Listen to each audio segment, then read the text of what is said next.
We're here at Park 4 MX on a beautiful sunny Thursday. The truck is absolutely fantastic and we are all set to test a brand new 2017 model Suzuki RM-Z 250. Now, as far as the changes go for the new model, there's not too much to mention. Obviously, bold new graphics. At the rear end of the bike, instead of the black rear fender, we've got a nice yellow fender. The side plates are black and it completely changes the look of the bike. I really like it, massive fan.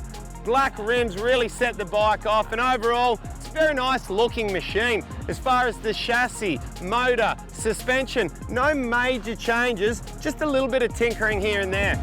So aside from a few changes to the looks of the bike, a little bit of internal changes up front with the forks, essentially we're talking the same machine here. Another notable mention for the yellow pocket rocket, we've got to mention the 3 ignition couplers. They come with the choice of a leaner one, a richer one, and of course the standard, which fits in the middle there.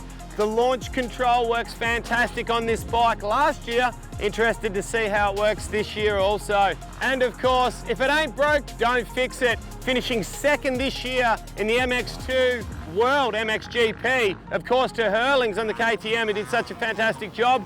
This is a machine that can win races and finish right up there on the podium.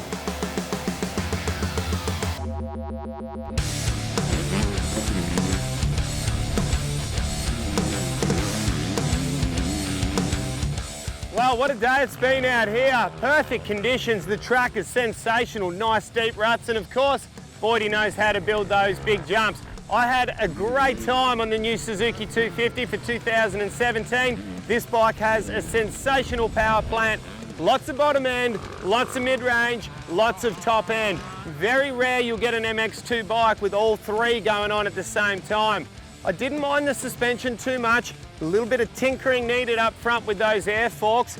Make sure you get those clickers right, because there's so many variations that you can come up with.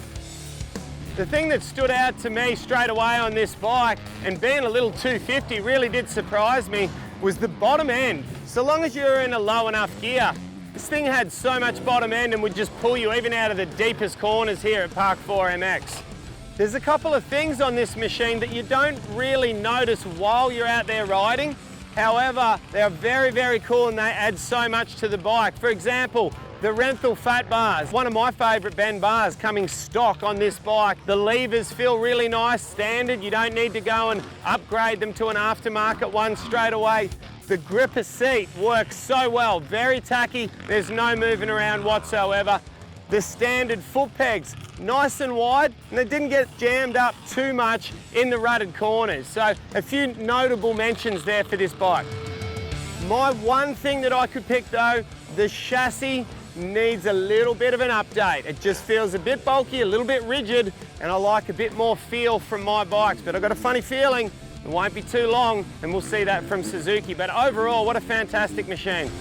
Well, a big thank you to Suzuki Motors Australia for allowing us the opportunity to test their new model Suzuki RM-Z 250 here today. And of course, a big thanks to Boydie for this sensational track at Park 4 MX. I had a ball.